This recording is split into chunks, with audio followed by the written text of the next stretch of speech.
Hey there, good morning, everybody. Christopher Inks with Texas West Capital. It's just a little bit after 11 a.m. Central Standard Time here on Friday, the 8th of January, 2021.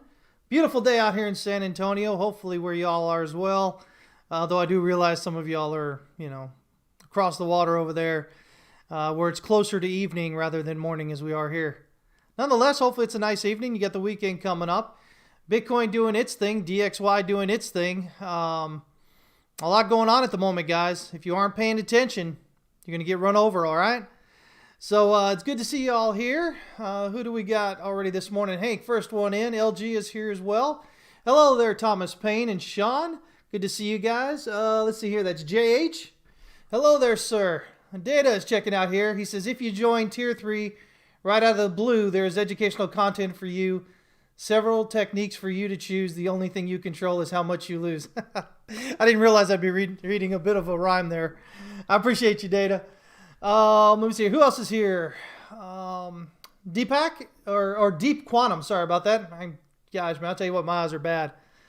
Deep Quantum, good to see you here. This is another great day to learn something. My buddy Nevlusian is here as well. Let's see here. And Data with another riddle or rhyme there. I'm not going to read that one. Errol Matt, Guglielmo. Who else is here? Patrick, Clarkman.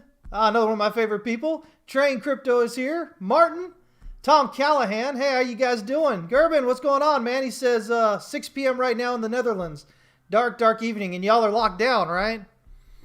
Y'all are locked down for another couple of weeks? Following along with Germany there or something like that, I believe.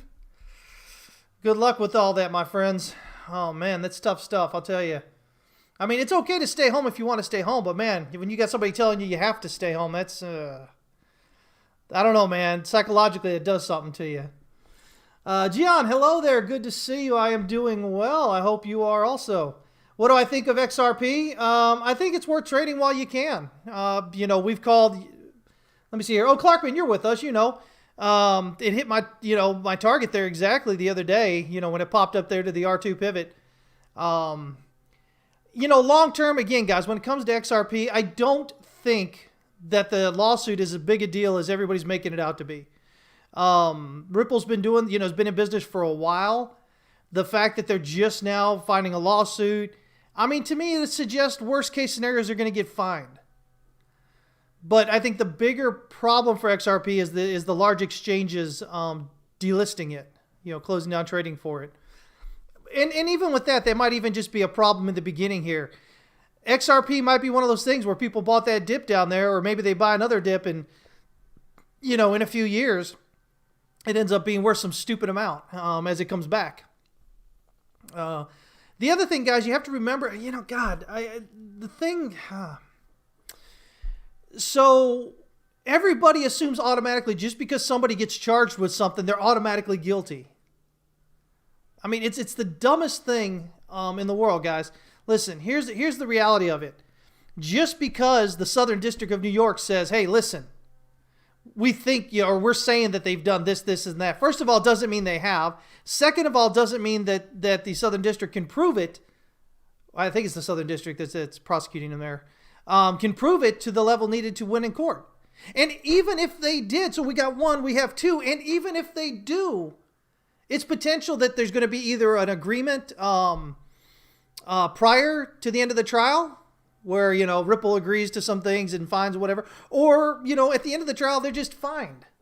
I mean, the worst case scenario is that there's some big issue, that happens with them that XRP goes to nothing. But all those other things, that's just the one thing, and that's the furthest thing. You've got all these other possibilities prior to that. So again, I don't know. I think, I think really the lawsuit isn't as big a deal as people are making it out to be, potentially. But at the end of the day, it's how do people view things? That's what's really, important. And these exchanges are delisting them. So while they have them there, it might be worth trading. Again, if you've been with us in Discord, trading XRP with us, then you've probably made pretty dang good money here the last week or so. But when it comes down to it, Coinbase is going to delist them toward the end of the month or something like that. I think 29th, maybe something like that. So, I think that's what you got to look for there. Let me see here. Let me catch up to y'all here. Who else is here? Clarkman says back from the snow. Oh man. Let me see here. Who else is here? Is that AL? ALBLOE? I think that might be what it is. My eyes. Again, I'm old, guys. Good to see you here. Chemo's here as well. Farm D. Brinster. First timer, show me your ways, you say. Hey, I can lead a horse to water, but I can't make him drink, right? All I can do is share with you guys my experiences over the last 25 years, the things I've come to learn, and the things that have helped me remain a trader for all that time. It's up to you guys to actually accept them as truth and to follow through with them and learn more. So that's what we're going to try and do here every day, right? Every time we're here anyway. Let me see here. Bobby Niles, what's up? He says, DXY is waking up. Your thesis is looking good. Man, there's so much there. We're going to talk about that today. And we're going to talk about the possibility of a crypto credit bubble too. So we'll have that there. Okay, Salam from Saudi Arabia, you're saying there. Hey, good to have you checking in. And saying hello this morning. Gerben says, Netherlands are locked down until the 19th, but probably gets prolonged with another month or so. Jeez, that's awful, man. That's awful. I'm sorry to hear that. Pablo checking in from Mexico. What's up, my friend? Good to have you here. Clarkman, you were talking about price action? Let me see here. Lewis Winthrop III believes that, I think you're talking about XRP, correct? Says, you think it depends on whether something more is uncovered. It's always appeared as a fraud hidden behind a payments firm. Will they investigate what the funds are used for? We'll see what happens. Again, guys, there's always a possibility they could come to some agreement before they even get to court. That happens a lot of times in these bigger cases. The big problem that the state of New York has, or the district court there has, is that there are a lot of people who hold XRP, and so if there's some kind of really final decision found in court that kind of kills off XRP, then they are essentially potentially bankrupting a lot of people. And they don't want to do that. And that's why often you see these big companies, you see them, they get away with things, they have to pay fines. It's because there's such a part, there's so many people involved, so many people that depend on it or that have depended on it, that if they were to kill off the company, a lot of people would be hurt. And so often that's why you see these, you guys get upset, these big companies are getting away with it. Well, they're getting away with it because the alternative is to hurt a whole bunch of people. And we're talking about thousands or tens of thousands or maybe even millions of people, depending on the size of the company and in their depth within the populace. So, again, guys, these are things we have to think about. We'll see what happens. Let me see here. Anyway, I got to catch up with you guys here. Hey, I appreciate you, Train Crypto. Thank you so much. What's going on, Brian? Let's see here. Tom says they've been locked down for 6 more weeks there in the UK. He says, in my part of the country, has been in full lockdown since the start of November. Man, that is absolutely terrible. I'm sorry to hear that. It is, man. Psychologically, it's tough stuff, man. Listen, guys, hey, come join us at howtotradetowin.com. We'd love to have you there. Right now, we still have 20% off, guys. Anything you want to do, whether it's tier 1, 2, or 3, 1 month, 3 month, 6 month, a year. And remember, the longer you sign up for, so if you get 3 months instead of a month, you're going to get a discount. So it's going to cost you less than what you would pay monthly for 3 months or 6 months, or you get a huge discount for a year. But on top of that, you're going to get another 20% off. So, if you want to join us for a bit, man, I can't think of a better place for you to spend your money relating to what we do. And right now is just a great time to do it with those, with that pricing in there. So you can just jump in there. When you get to your checkout page, guys, there'll be a little coupon up here in this top left area. And you can just click that and it'll automatically apply that 20% discount. You'll see on this side over here where it lists all your, the price and your time and all that. You'll see it applied over there. Or you can just click hey, do you have a coupon code? Click that and then type in welcome 2021. So we say welcome 2021. I warned that 2021 may be worse than 2020, right? So let's see what we've got going on there. Let me see here. So, so do that. By the way, in case you haven't, been a part of what we do here, these are our channels, man. This is the information that we have every day, sometimes intraday, depending on which asset it is. We update all these right here. These are our hot takes right here. These are for our tier 3 members. These are our Forex stocks and crypto setups that we do 3 times a week. Then we've got all our discussion channels here. By the way, we'll be implementing an options discussion channel. We've had members asking about it, and we're finally going to go ahead and do that.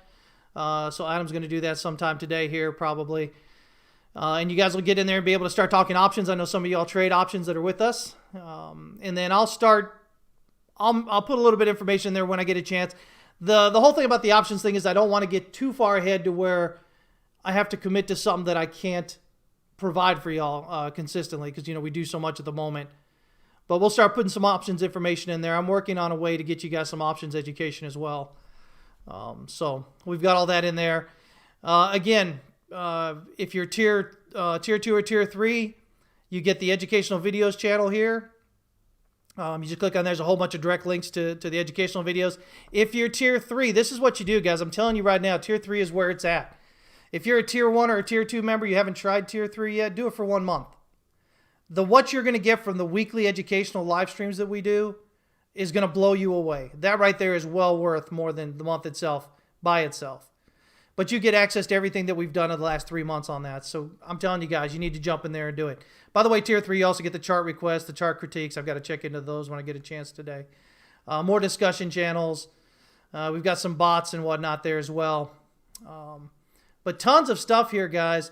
By the way, if you're wondering about our, you can see right here, Kerouac talking about keeping a trade journal, risk management, talking about hot takes. Great stuff, man, I'm telling you. And then Thamorian here said joined us back in July 2020. Kind of goofed around with their account, made some good wins, but then had some big losses. And then after the first 2 months, decided to fully focus on risk management. And now they've doubled their trading account size. So, I mean, it's what we do, guys. If you're willing to learn, if you're truly willing to learn, you're going to be able to learn how to make a lot of money with us. If you're just going to come in and goof around and, not be serious about it, you probably shouldn't spend your money with us, honestly. Or with anybody else. Spend it on something that you're going to enjoy in life. Because otherwise you're just wasting it. And you don't want to do that, right? But if you're willing to learn, if you really want to learn, I can't think of a better place for you guys to do it. And our members there, they'll let you know. They think so as well. Hey there, TV Canal. Good to see you. Brian Riley says tier 3, they actually get a lot from the hot take setup videos. Yeah, so we do the charts, and then I do a video overview of the setups. So that way everybody gets a good understanding of what we're doing with all that. Let's see here. TV Canal says it's easy to double your account in an uptrend. Maybe for some people. Some people it's not. It should be, right? Especially if you just buy and hold. But if you're trying to trade it, you can get caught off in it. So let's go over here now. What do we have? So last night in the BMA video update for our members, we talked about this triangle was potentially forming here. And then we had a target. We hit our target this morning. And so at this point, it looks like we got a couple ideas here. Either we've got a 3 and a triangle for 4 and a short up thrust for 5. And so this is all completed now. If that's the case, we're going to drop below the swing low here at 39,850 and target the wave circle 4 kind of area down here at 37,586 at least.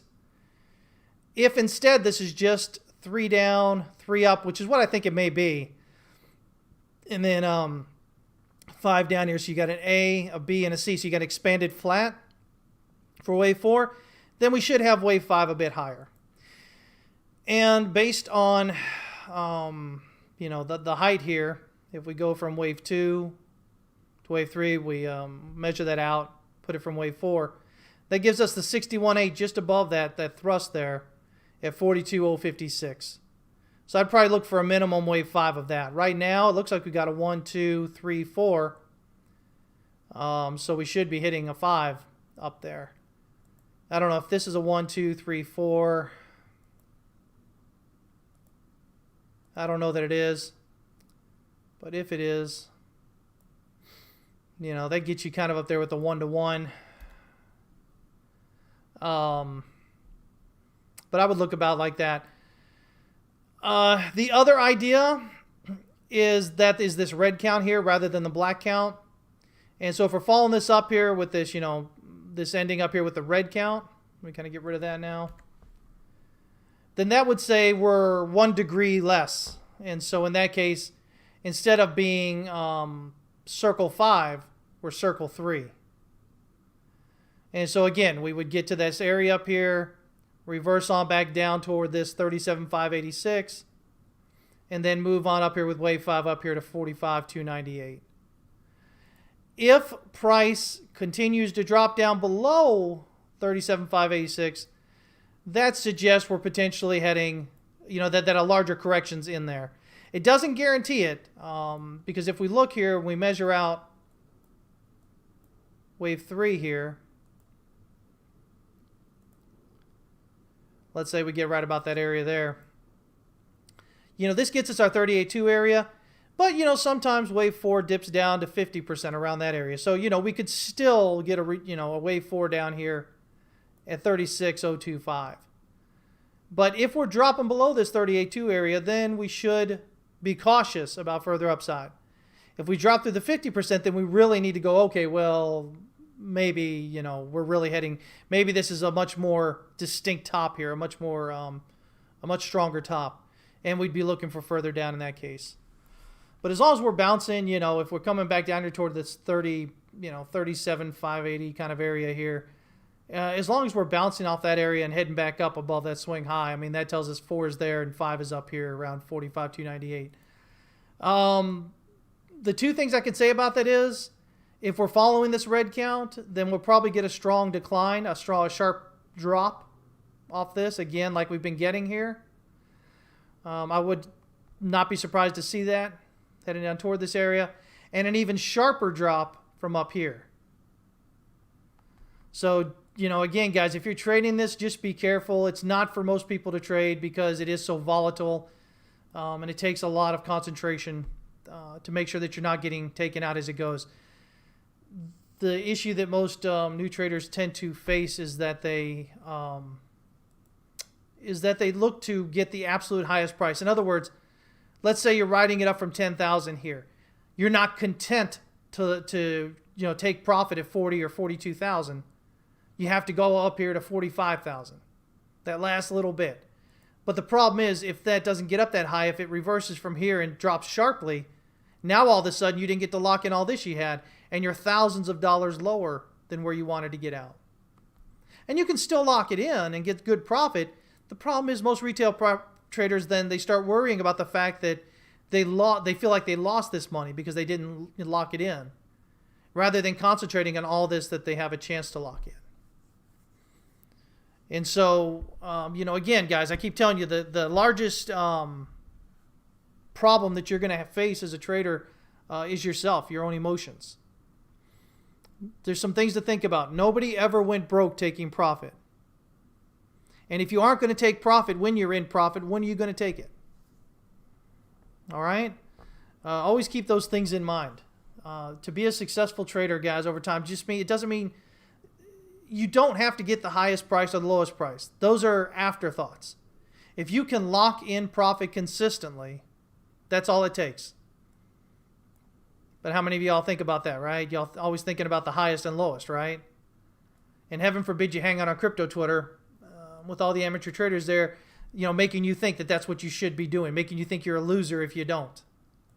Stop thinking about what they're talking about, guys. Most of them aren't making money trading anyway. Okay? Let me see here. Hey, Deadly, good to see you, man. Been a while. So, this is kind of where we're at the moment. So, potentially... And by the way, I've got 5 here. this is either 3 or 5 of the big count from March, coming up from March.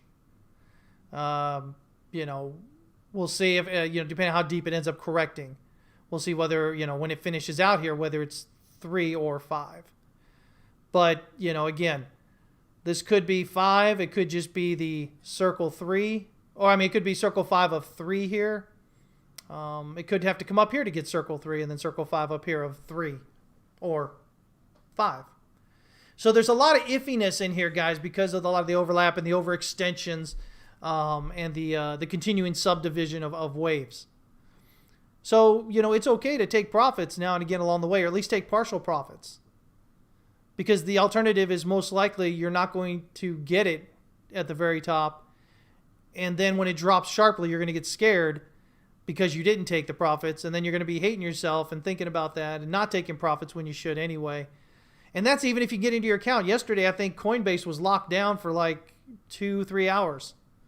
When we had, what was it, this drop here? For 2 or 3 hours, you couldn't log into your Coinbase account. Kraken went down. I think most exchanges went down. So, there's all these things you have to think about, guys. It's better to lock in profit and look for another entry than it is to hold on, to try to hold on to the very last possible minute and then find out you can't exit or you missed your exit. Price turned around before you thought it would. So, yeah.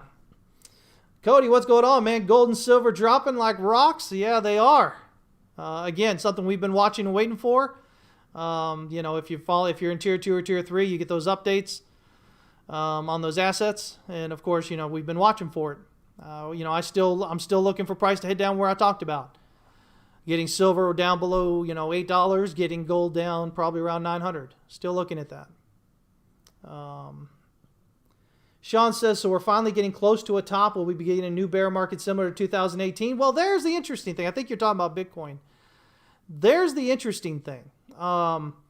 So those of you that have been following me for a while, I've been talking about the idea that in this global macroeconomic kind of look at what's going on, the U.S. is likely at the top of a credit bubble, right? And so that credit bubble pops and everything's going to go to heck. It's all going to go there. And then we look at Bitcoin and you say, well, Bitcoin's moving up pretty well here. It's kind of hard to reason that it's going to go down, right? As all this FOMO keeps kicking in and things keep pushing up.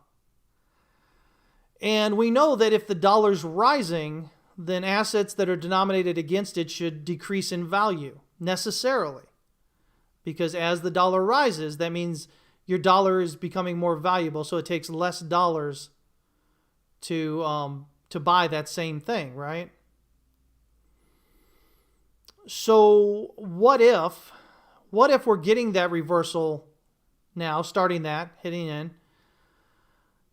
and what if Bitcoin, the most risky of assets, is the last one to take the hit? Everything doesn't happen all exactly at the same time usually. Some asset classes, can continue on and then, reverse. So what if Bitcoin and cryptocurrencies are doing that? And I say credit bubble because if we look at it, there's all these ways that you can borrow against your Bitcoin now. And a lot of people are doing that rather than selling their Bitcoin. Okay? Which is fine until you get to the point that you can't service that debt. So if you're doing that, if you're borrowing against your crypto, and it's fine that the crypto market's going up because it's making sure that you're staying within the bounds that you need for that the loan, right? Because the loan usually is like a maximum of 50% of the value of your holdings at that time. And if your holdings drop down so much, then you either need to make some payments to catch, to get that back up, that that ratio back to where it needs to be, or they'll sell off some of what they're holding, some of your crypto, so that it can get that ratio back there. So if everybody is maybe, or a great number are not selling, but they're just taking loans out, and the economy itself dies, basically, it goes off the edge of a cliff, as we're kind of looking at, And all of a sudden, these people don't have money to pay their crypto debt. So now crypto starts getting sold, their loan debt that they have. So crypto starts getting sold off in the market. We're already overheated. Things are already buying in. Things get worse. It keeps repeating to a larger extent. And then all of a sudden, so you could have Bitcoin continuing up until it can't anymore. And all of a sudden it has this huge crash as a result of a credit bubble implosion that happens as the result of the larger credit bubble going on, macro wise. And so that might be a narrative of why Bitcoin could continue up in the short term, in the near term, while things start changing around. And what am I talking about things changing around? Well, if you're paying attention to the DXY, we've had some interesting things going on here. We've actually got at this moment, off the lows here, we do have 1, 2, 3, 4, and an ending diagonal as a broadening wedge as a flat, as wave 5 to finish the first wave up. So we broke through the descending resistance with large candles, which is what you're looking for. You're looking for, momentum. We came back and retested as support, finished off 5 waves up. And then we had 3 waves back. So A, B, C to the 50% retracement.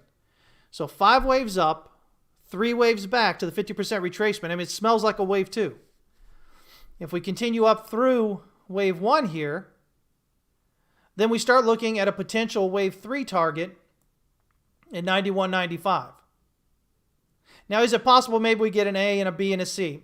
Sure, if it does, we'd be looking for a reversal right around this $90.61 area, which kind of coincides with the pattern target here based on the height of this descending channel wedge thing here.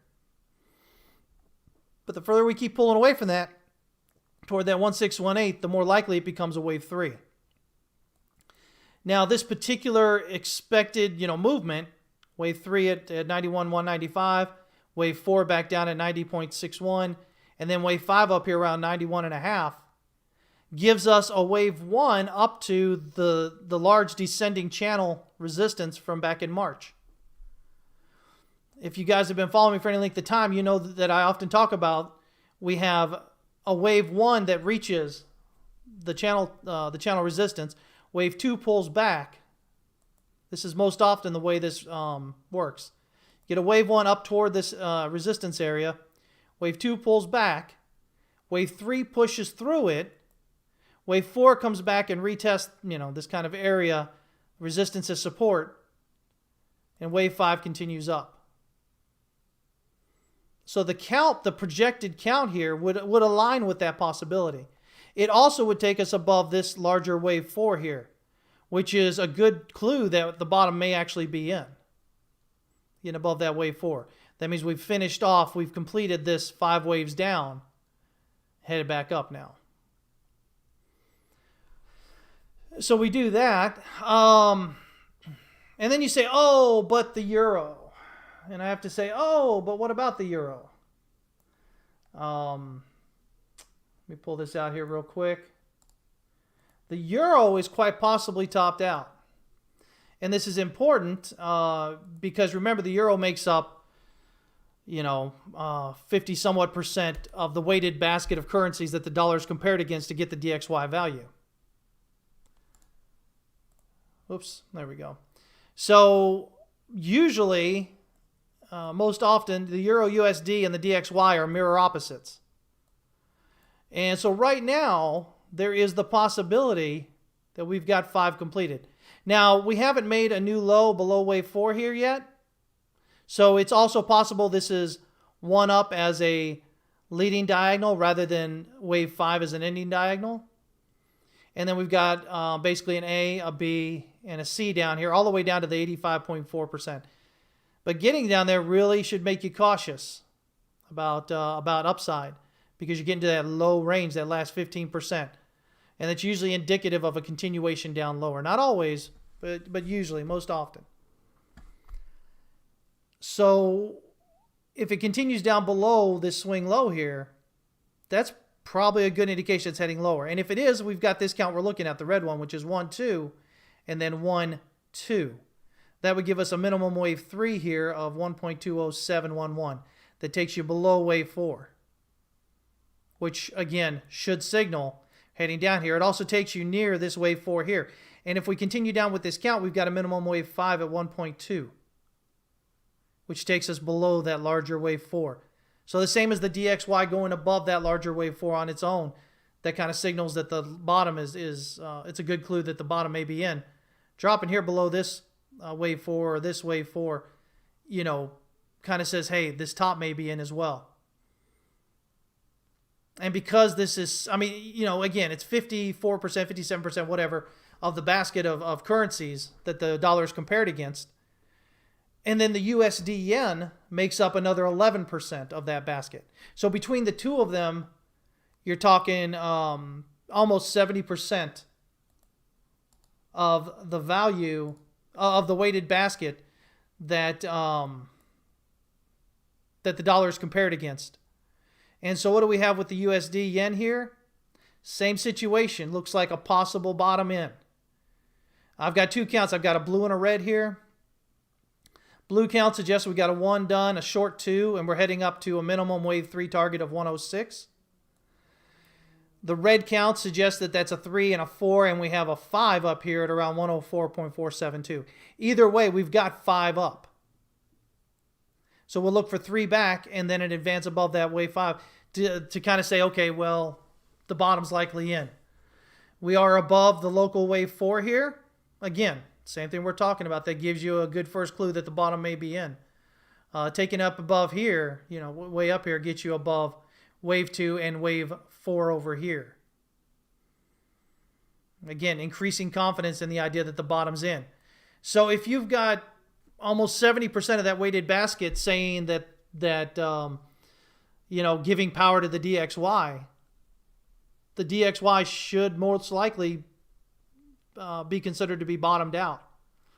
And again, if the DXY is rising, everything else should necessarily take a hit. So if we then go in here, what else is happening? Well, we look at this and we go, okay, well, a lot of people believe that silver is going to, silver and gold are going to pop higher, right? I've been saying it for a while now. I believe we've got lower to go on them. Here's silver. It's our expected drop. Fell down through the support here. It's almost hit that target off that right there. So it's kind of hit this minimum wave 3 target, and it's still being sold. This is a strong sell-off going on here. So we'll look for a move back up to 4 and then back down for 5. What we're looking for in silver is a drop down below wave B here, which is 22, basically $22. If we can get down below that, that'll add a lot of confidence to the idea that the top's in. Gold, not really different.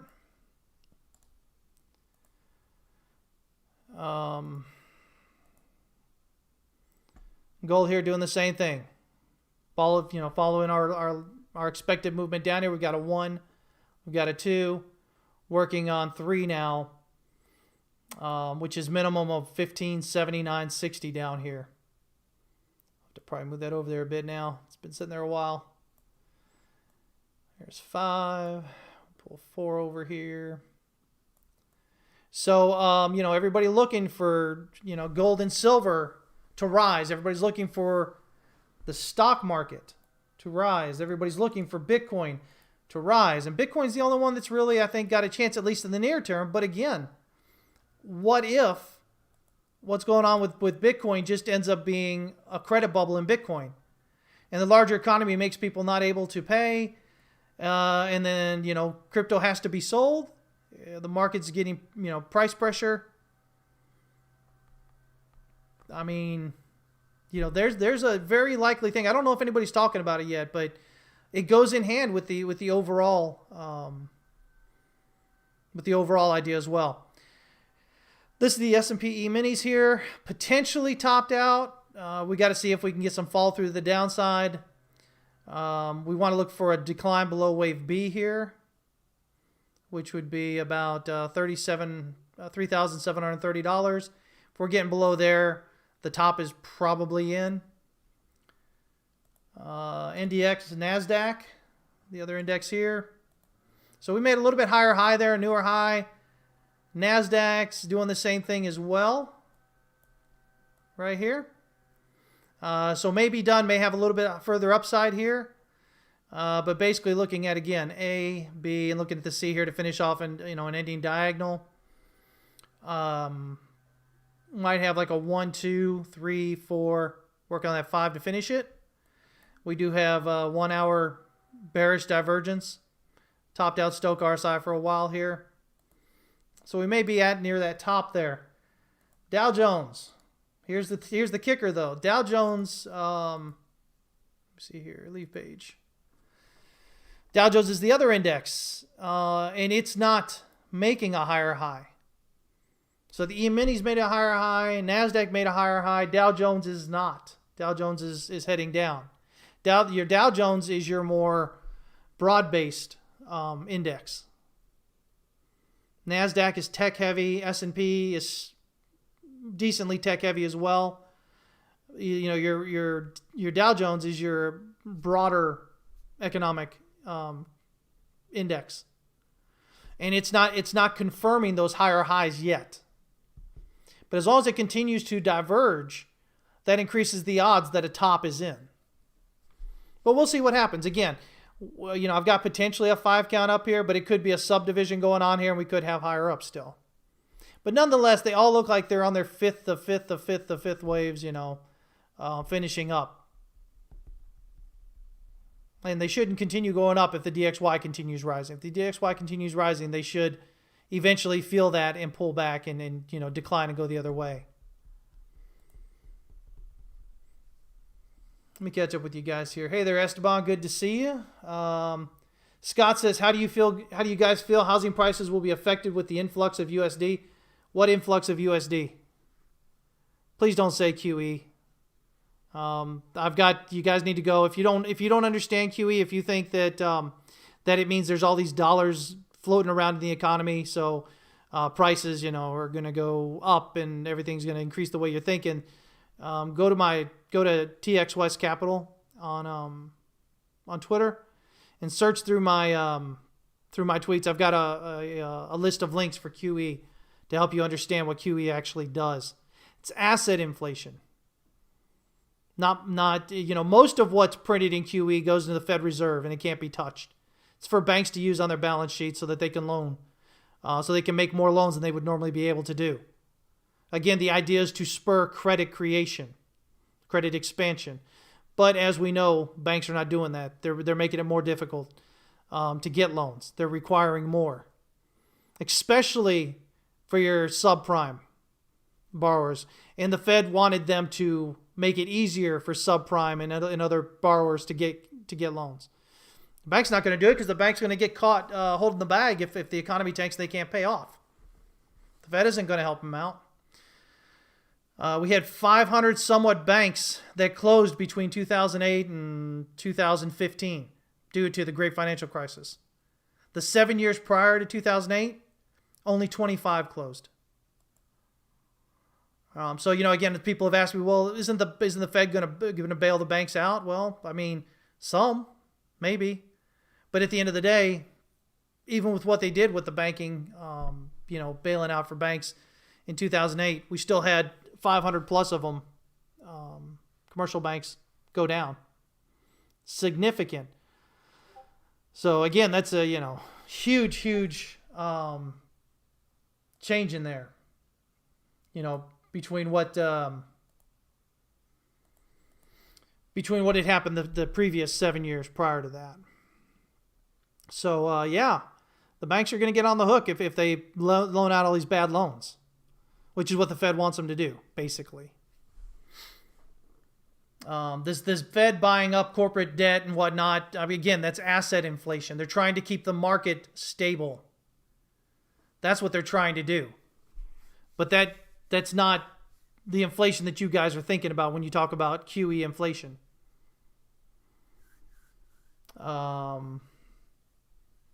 Amber Lee, what's going on, buddy? Says, I just want to say thank you for the charting that you give. Oh, Amber Lee's over in it's a tier 3 member with our group. Great to have you. Always, man. Both of y'all.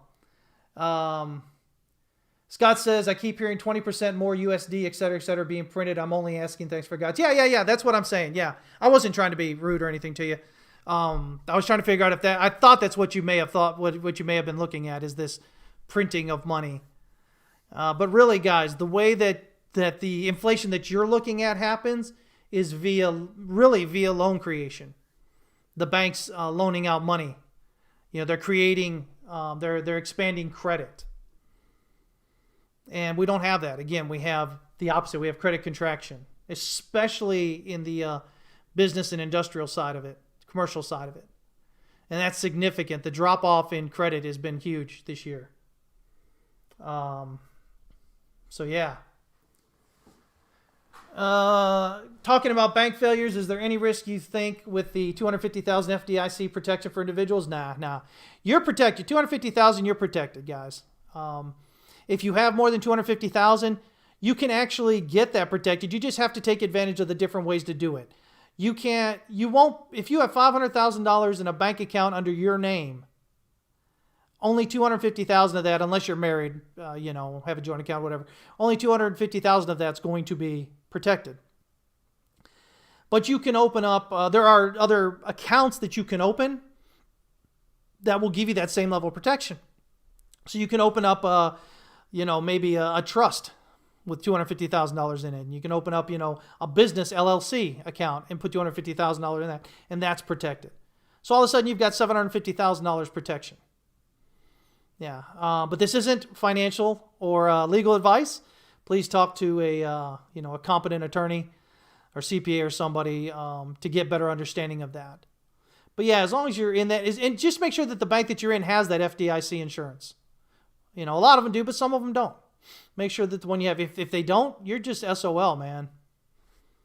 You'll be SOL, yeah.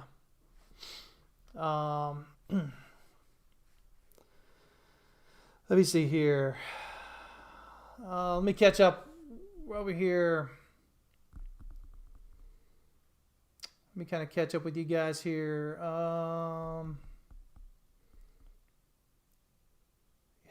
Kimo, you just had a vision of one of those air chambers with wind blowing dollars around for a contestant to grab. Clarkman says, my bank in Portugal closed its doors. Let's see here. Hank says 4,400 of 23,000 businesses in London probably bankrupt due to COVID. Includes financial institutions. Man, that's no joke right there. That's almost, 20%? Yeah, 2,300, 4,600. Yeah, that's almost 20%. That's huge. And we're having the same thing over here. We're having record number of corporate bankruptcies last year, which is something that I talked about prior to it happening. And then, of course, as it was happening, we were discussing it. Yeah. It's, it's no joke, guys, what's going on here. Sean says, so when the crypto zeitgeist, I don't know, is that I guess that's somebody that goes by that name, says Bitcoin isn't going down because institutions are buying because inflation is BS. Yeah. So, again, we've shown you guys, over the weeks, some comments made by larger people that everybody's celebrating that are joining in and buying. And their comments, again, as I continue to mention here, have been, we're buying Bitcoin because we're concerned that the USD may see inflation and we're trying to protect our assets, our wealth. And so the other side of what they're actually saying there that they didn't say at that point is, if the dollar goes up and there is no inflation, if there's deflation, well, then there's no reason for us to really be in Bitcoin because, the dollar's proved its worth for, a very long time. It's still the world's reserve currency, blah, blah, blah, yada, yada, yada, all that stuff. There's so much U.S. debt out there and it's got to be paid in U.S. dollars. So dollars are valuable, in that situation. And so there's no reason for them to hang around in Bitcoin. Regardless of what your personal opinions are, what your personal beliefs are, for them and what they're doing, they've laid out their case for why they're in Bitcoin. Exactly why they're in Bitcoin. So if that doesn't happen, then according to them, they have no reason to be in Bitcoin. And I think that's the part that most crypto Twitter isn't paying attention to. A lot of supply pressure could come from that, from them exiting. Just the same as you had the demand pressure for them joining. entering. Let me see here. Let me see here. Maybe Bitcoin will act contrarian because people don't trust cash even if the DXY goes up. No. Because asset exposure, no. No, you got to understand, the people that have these huge swaths of money that you guys are excited about that are joining in, their experience is the DX or is the dollar. These are older people for the most part. Their belief is in the dollar if it's going up there. Dollars are easier to deal with than Bitcoin. The way they've learned economics or been taught that and whatnot, is all dollar based. So yeah, I mean, you could have a few probably maybe think that, but most of them, Bitcoin's an experiment. They don't really think it's going to be something huge and sticks around for a long time. But they're going to take advantage of it while they can, kind of idea. Sure. Hank likes to point out that the world is larger than the U.S. and maybe protection in Asia is less, for instance. No, I mean, again, I know, Hank, you want to argue with me all the time because I'm in the U.S. and you're not. You're Eurocentric. But the reality of it is the reality of what it is. And this has nothing to do with me being in the U.S. This has to do with the reality of the way in which business works around the world and the reality in which the dollar is viewed in the world and used in the world. It is significant because there are large holders of people that have debt that they need to pay on to the U.S. And they have to pay that debt in dollars. These are countries. And that's why we get that run on the dollar there. We have that liquidity issue like back in March when things happen because they can't get to it fast enough. Remember, the longer you wait, you can't say, oh, I'm going to pay my U.S. debt in Bitcoin. You can't. You have to pay it in U.S. dollars. And if you don't have those dollars, you have to buy them more expensively. So you're paying your debt with more expensive dollars. That is not beneficial. The only way a debt-based economy works is if you can keep expanding that debt or that credit. If you can continue to put more money, create more money that's circulating. Because that makes the value of your debt less. You're paying your debt with cheaper dollars. Your dollars are getting debased. So they're cheaper dollars to pay off that debt. If you're paying off that debt with more expensive dollars, that's contrary to the way the system works. You don't want that. Especially when you're talking huge amounts of huge amounts of debt. Huge payments. So yeah, let me see here. Budman says, and the sad thing is my family members are looking to get into Bitcoin at this level. Yeah, it's the way retail is. But getting in, they may have further up. But, again, there's a lot of warning signals being thrown out at the moment with everything. So you absolutely have to be cautious about what you're doing and what's going on and everything. Let me see here. Hank says, everyone is asking, where can I buy? Talking about Bitcoin. He says, same thing happened in 2017, 2012. Yeah. Again, it's moved up more than what it should really for a expanded flat kind of idea. So then we go into, okay, well, what's maybe going on? I mean, I can't say it's not going to be the way that Hank's saying there. And maybe they're not going to believe in the dollar even if the DXY is pumping.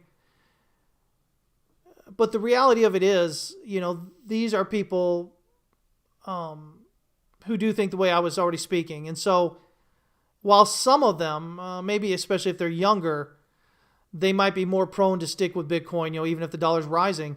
The reality is most of them, if the dollar starts rising rapidly, if it's a reversal, they're not going to stick around in Bitcoin. The other thought is, we've got the Coinbase IPO coming up some point here, right? I don't know. I think if you're more of an institutional investor, and you're in Bitcoin and the Coinbase IPO comes in, I think you take that route. The same way a lot of investors take grayscale versus buying their own Bitcoin.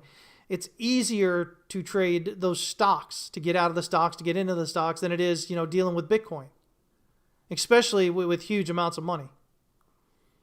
So I think, maybe for institutions, the better play is probably, Coinbase if the IPO, when the IPO hits. So does that mean we're going to see them withdrawing their Bitcoin money, locking in some profits, withdrawing it and putting it into a Coinbase IPO? I think that's a very real possibility. I don't know if anybody's talking about that, but I mean, to me, it makes sense. These are all the things that I don't think most retail traders are thinking about right now. And it's not that these things have to happen this way. It's just that if you're not understanding that they are possible, maybe even likely, then again, what are you doing in trading? I mean, you're really kind of setting yourself up to potentially lose quite a bit of money. And you don't want to do that.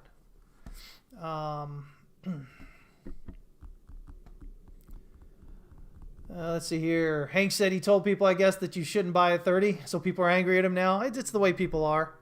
But, again, when you're pushing up high like it is, and, retail's going to want to get in at the top. They always do. They want to get in 2017, December. They want to get in June 2019. These are the ends. These are the tops of these things. Never really works out well for them, guys. Let me see here. Andre says, can't Bitcoin and the USD go up at the same time? Bitcoin would get money inflow from other assets. Why would it? At the end of the day, Bitcoin is a risky asset. And as we showed you with the TLT junk ratio here. Let me see here. Oh, no, that's just TLT. TLT junk here. Remember, we compared it against Bitcoin. You say, can't Bitcoin go up while the dollar goes up? Well, let's look at a few things here real quick. Let's look at this. Let's look at the DXY in comparison to the corporate debt here. Look at how well that mimics it. Right here, the purple line. That's the DXY. When everybody goes toward TLT, which is your investment grade securities, your treasury bonds, when everybody goes to them and leaves the junk bonds, which is your corporate bonds, that's risk off. That's when the DXY rises. Same time, right? When they move from the investment grade treasuries, to the junk bonds, that's a risk on environment. That's when it's going down here. That's when the DXY is going down, right? So you say, why can't the Bitcoin and the DXY go up together? Well, if we just look at from a credit spread here, there's Bitcoin right there with Coinbase. You know what? Let me use the BLX one here real quick. I've got that on here. I think I do. Yeah, there we go. I guess it's a bigger time frame here. Yeah. So this is Bitcoin. So what happens to Bitcoin here? God dog it. There we go. We'll let me just kind of change all this a bit here. So we got this a little bit easier to kind of see. And we can compare the three.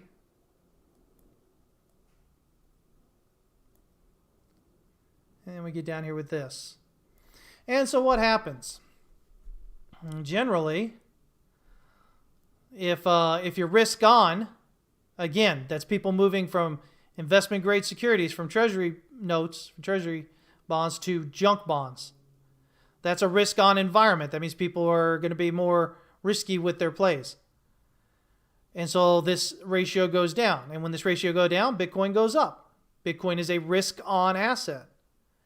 When this goes back up and risk off, Bitcoin goes down. Risk on asset, right? Risk off, Bitcoin goes up. Risk on, Bitcoin goes down. Risk off, Bitcoin rises. Again, opposite basically generally of what you see with the DXY. Because DXY pretty much aligns with the credit spread there as far as risk on and risk off goes. So why can't Bitcoin rise? It won't, because it's a risky asset. Or it shouldn't anyway. I can't say it won't. It definitely won't. But historically, it doesn't. Historically, it does just the opposite as you would expect. But I don't know how many people are looking at the TLT junk ratio here. But, again, we talked about that recently. We should continue to watch it there. What we're looking for on this is a move. Let me see here. We're looking for this. Let me get rid of this other stuff real quick. We're looking for it to advance through this descending resistance here. On the daily, we're well oversold. RSI.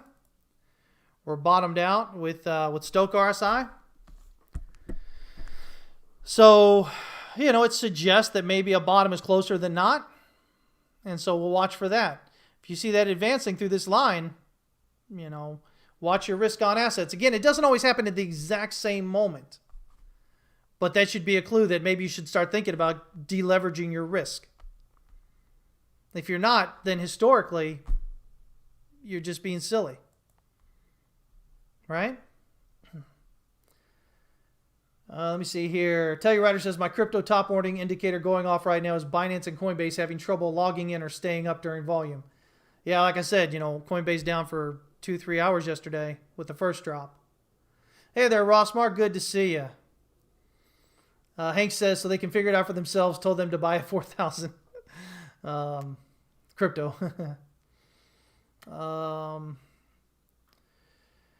Oh, Manny, get lost, man. God. You don't even listen, man. You know what? I'm not even going to deal with you. Just going to get rid of you. I'm sorry, guys. Somebody that just has a real bad attitude. Doesn't listen to things. Assumes people are perma-bears because they have potential tops in. Looking at, where would potential tops be. Because they're warning about these things that we're looking at that I just showed you historically have these things happen. So don't want to deal with it. Let me see here. Hey there, Block Tech. Good to see you. Hank says, well, USD would go up because of inflation like it went up in 2008.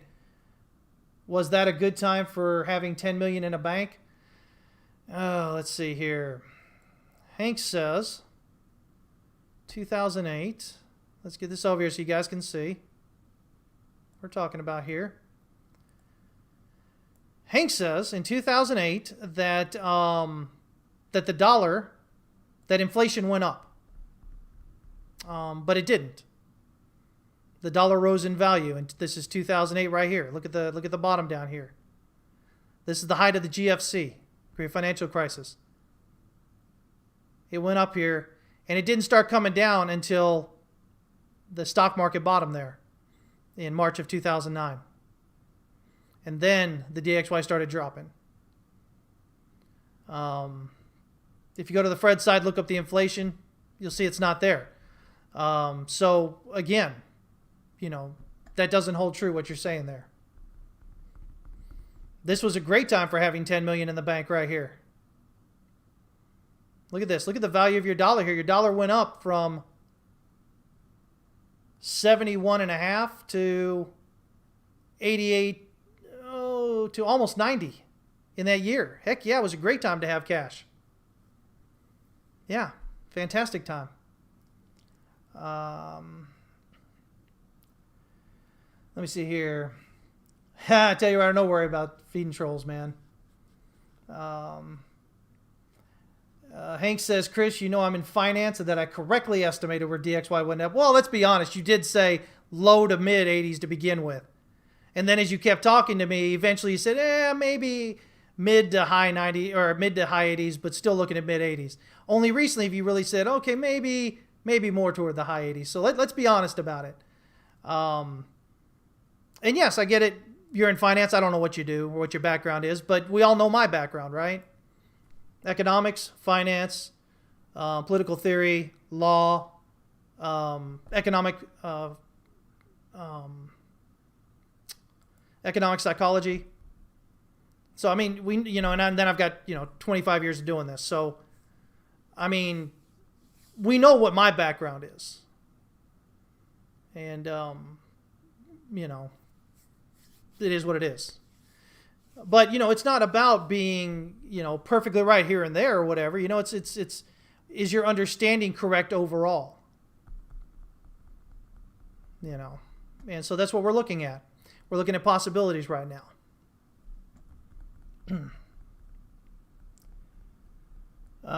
Hank says, by the way, I do agree that this could be it for the DXY now, finally. Yeah, we'll see. We'll see. I think it may be. It's, again, as we pointed out, it's starting out well. Again, if we go back over here to the DXY, where's my DXY here?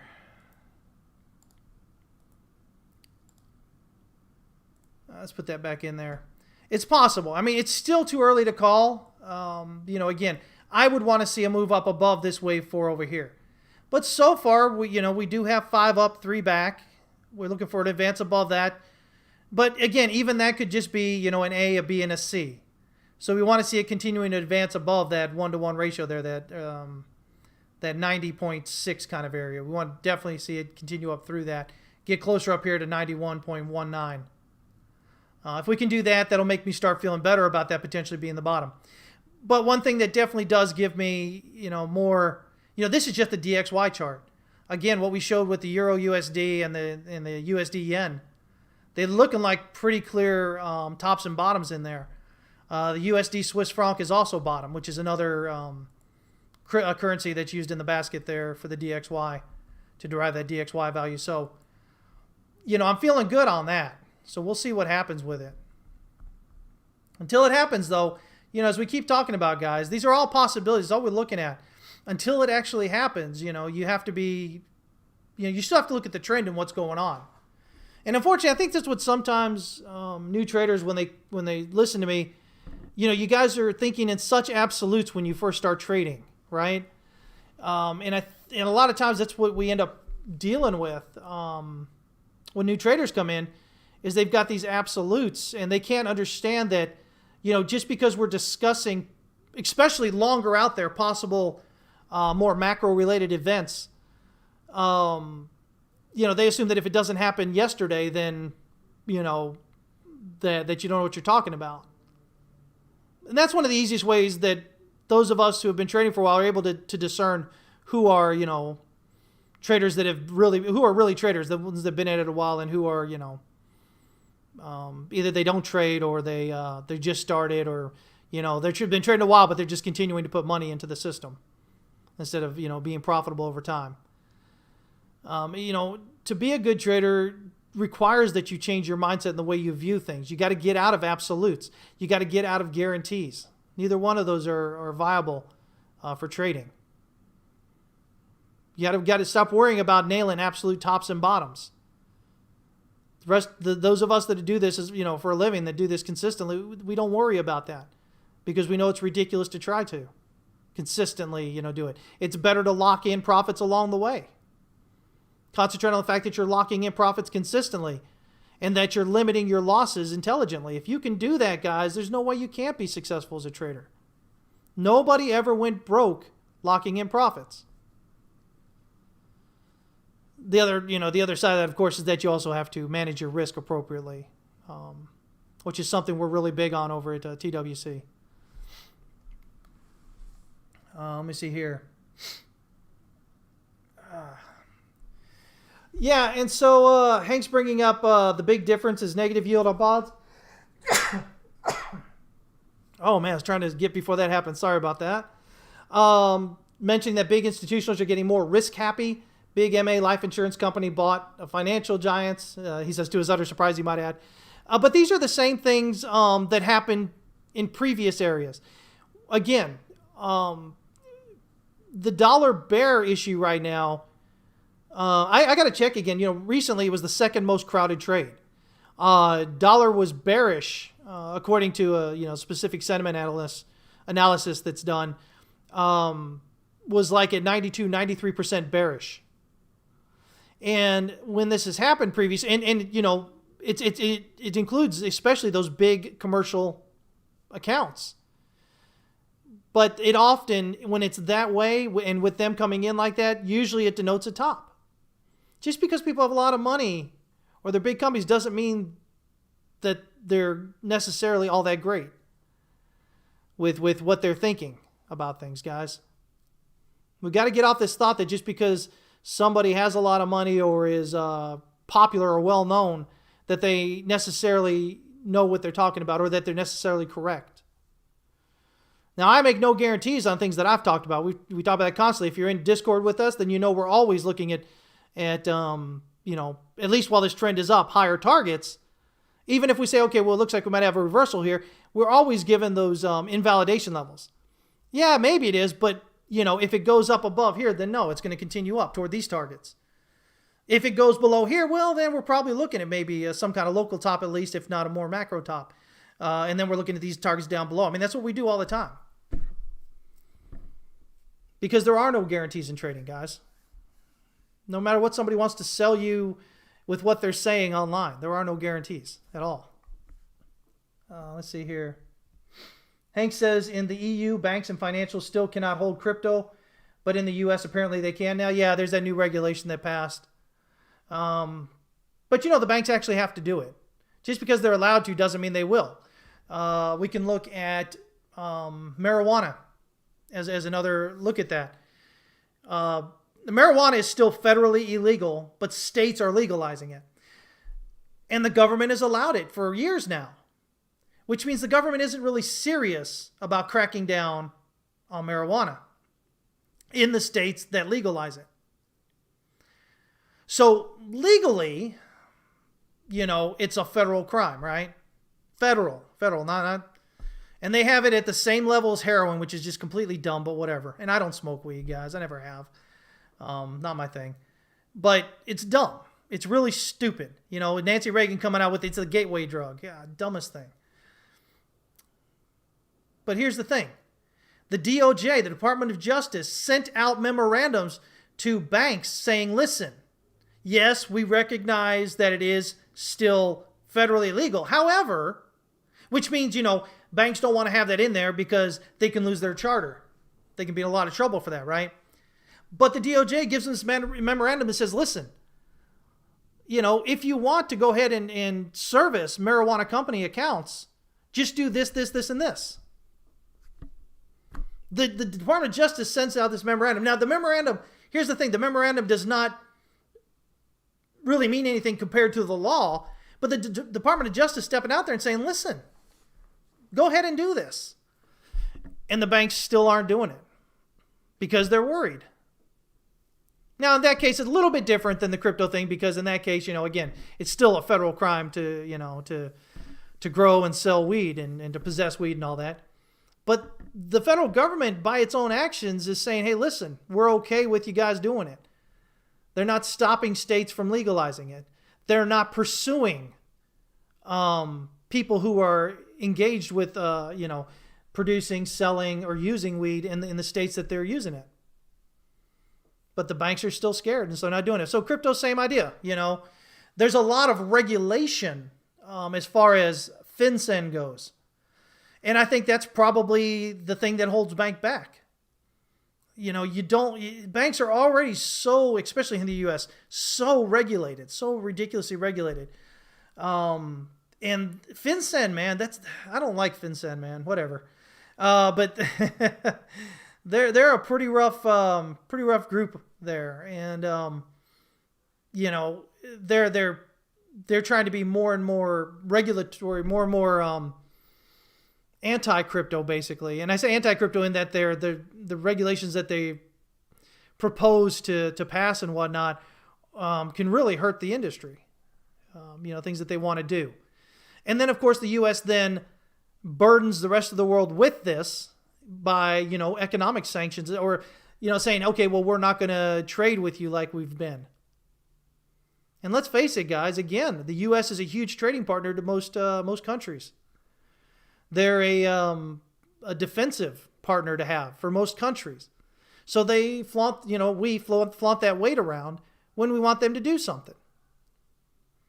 And FinCEN's up there saying, hey, listen, we want to do all this. Even if people aren't here in the U.S. And other countries go, okay, yeah. So a lot going on there. Let me see here.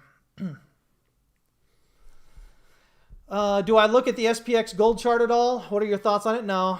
I don't pay attention to that. I haven't actually ever looked at that, I don't think. Let me see if I can pull it up here real quick. Let's take a quick look. Let me see if I can find it here. I get this. How do you get this? While you're thinking about it, guys, join us at howtotradetowin.com. Get your 20% off, man. We talk about a lot more in there, macro financial issues and whatnot. You might have seen when I was scrolling through all the channels we have. We've got a macro financial channel in there as well. Like I said, getting ready to open up a what's it called? Options channel as well. SPX Gold. Let's see here. Come on, SPX Gold.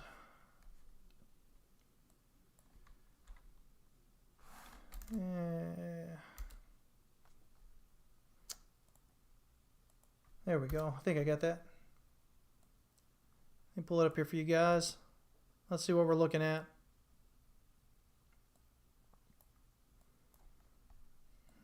Let's see here. Zoom out a bit more. So the weekly, let's get that thing in log. Make a little more sense here. Yeah, XPX rising against gold. Guys, what's the monthly look like?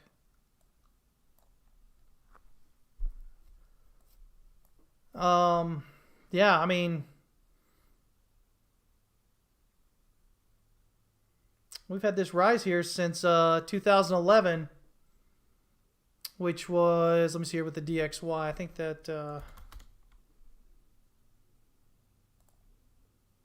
find out here.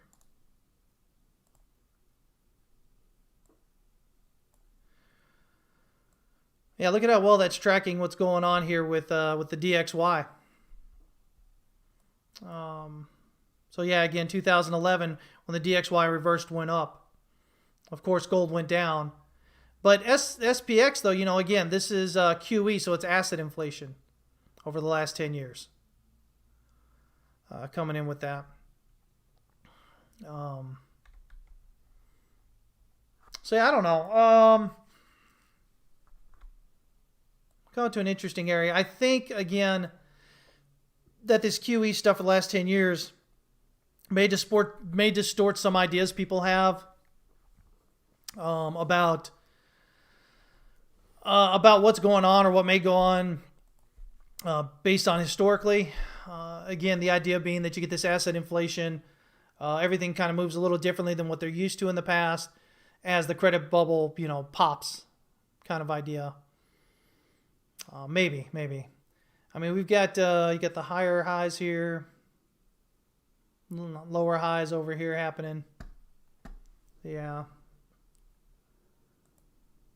Let's see here. It looks like this top may be in. It looks like this may be the 3 or the 5 here. This may be this right here. This was the idea that, remember, that this was a 1, 2. This is a 3, 4 is a triangle and a little thrust for a 5. Then we're coming down. So again, if we're dropping below this swing low here on Bitcoin, between below 39,850, I think we're at least targeting down here around 37,586, 37,600 area, at least, I think, because that would be a 3 coming down for a 4 here, and then we'd be looking for a 5 up here around that 45,000 handle. Now, if it continues dropping down below here, remember, then we look at that 50%. But if it keeps on going below that, then we start looking at maybe this is a more macro top.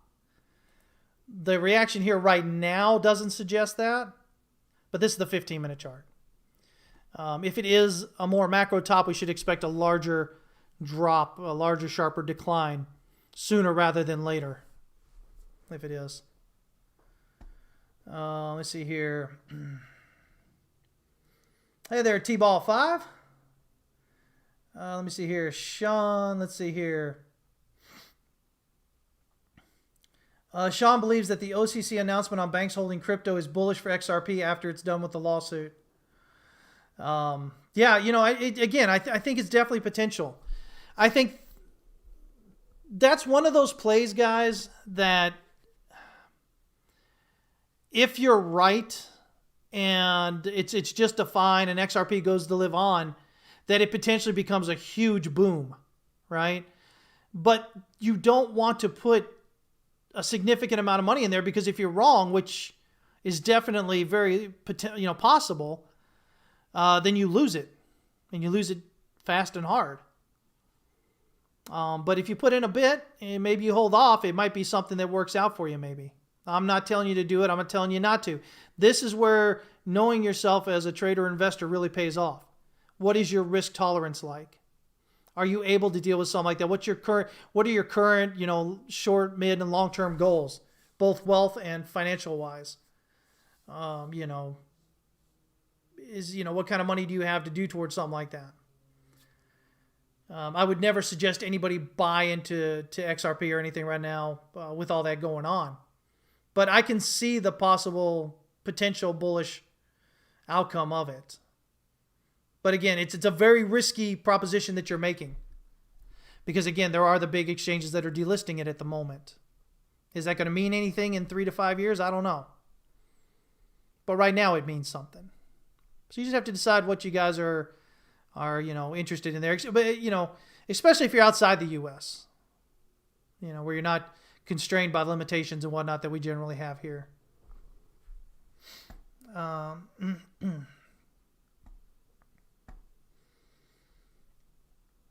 Let me see here. Let me kind of catch up with you guys. I'm sorry. I'm scrolling here trying to get up to what you guys are saying here. Hey, what's going on, Satoshi Ray Bitcoin? Good to see you checking in. Let me see here. Yeah, I mean, Hank's got some valid ideas to think about and some good questions to ask. I mean, I don't hate him for asking them. But we definitely have a different view on things as it's going there. I'm not headstrong in my idea. I think things are going to happen the way they're happening because everything's setting it up as such. And if we look at Elliott Waves, we're on a 90-year cycle. We're at the end of that from the Great Depression.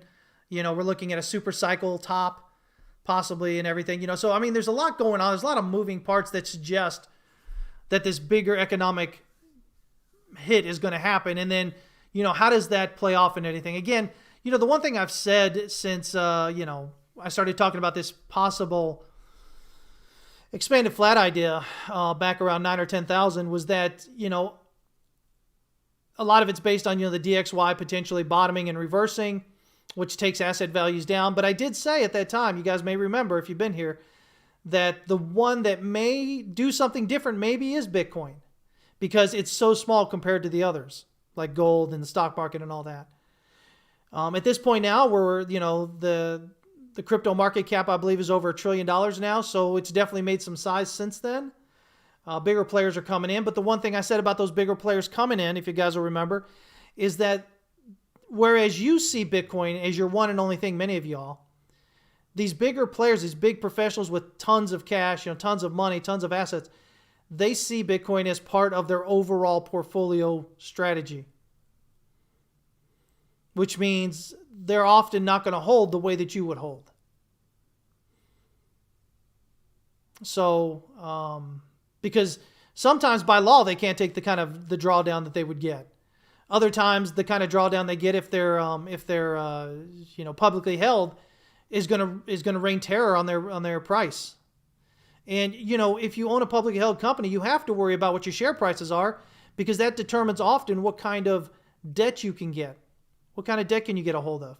Saylor was able to get that. What was it? He proposed 485 million, upped it to 550 million, closed out at 650 million. The debt offering, and that was because of how well things looked for him at the time. But if the opposite happens and things go down and that value drops, you can't get debt like that.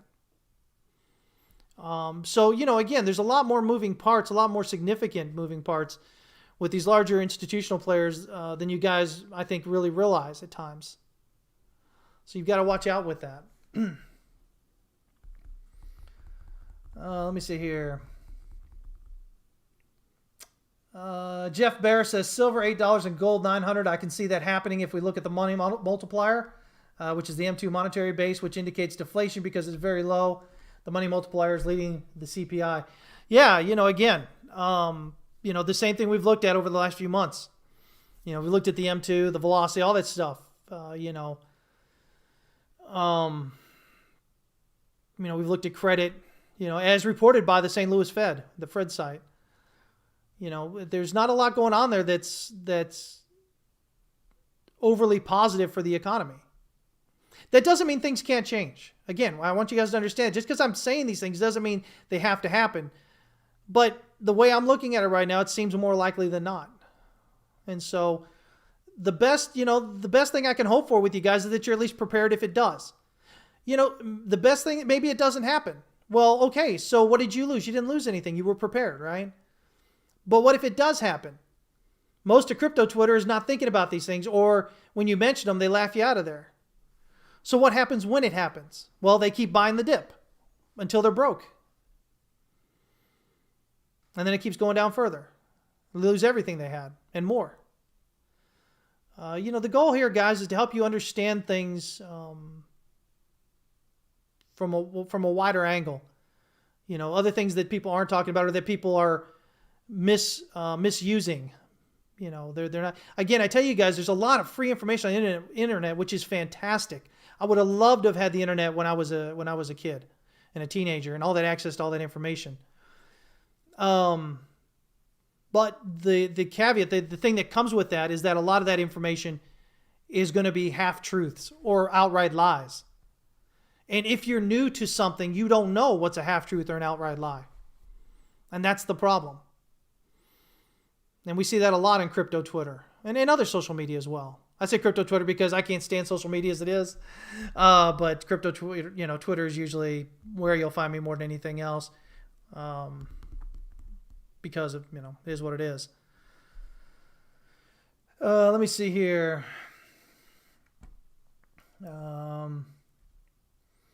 What's going on, Telmo? Good to see you.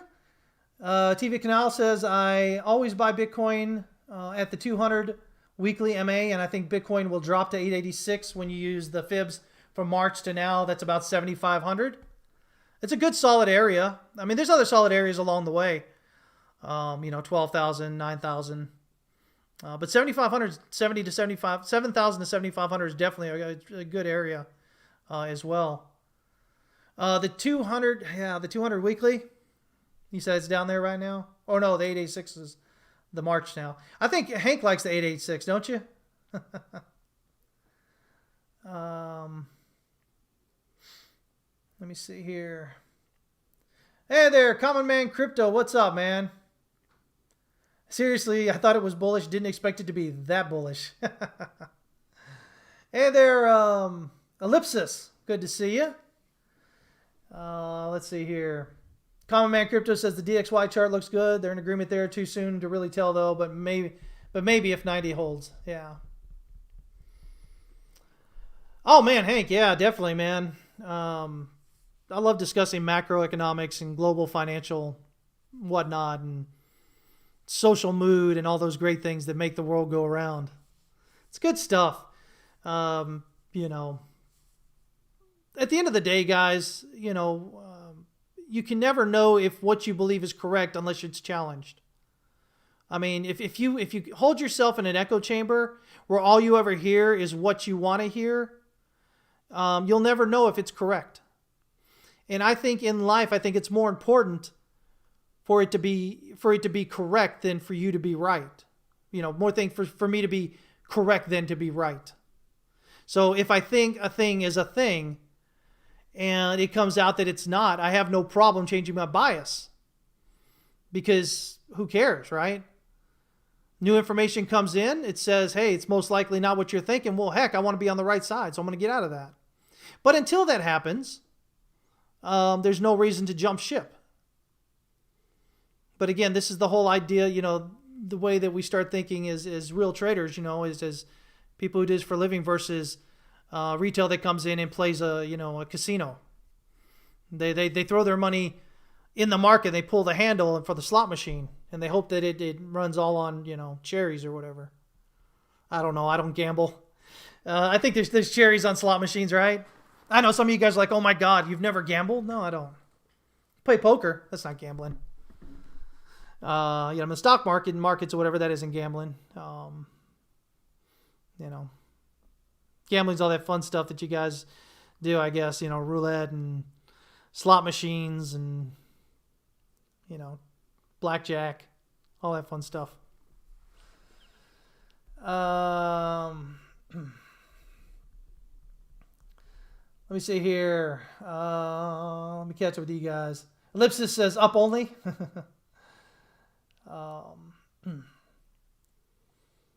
Let me see here. Common Man, let's say in here, says dollar recovers for a while. Dow runs upward, and then it ends. We have another year of bullish until it all comes to an end. Hedging to gold and silver. Oh, I don't know. You're kind of saying that the dollar goes up and the stock market goes up with it. And I don't know about that. But we'll see. Again, guys, we'll see. And, macro reversals take time to play out. So, it may be something that lasts months more.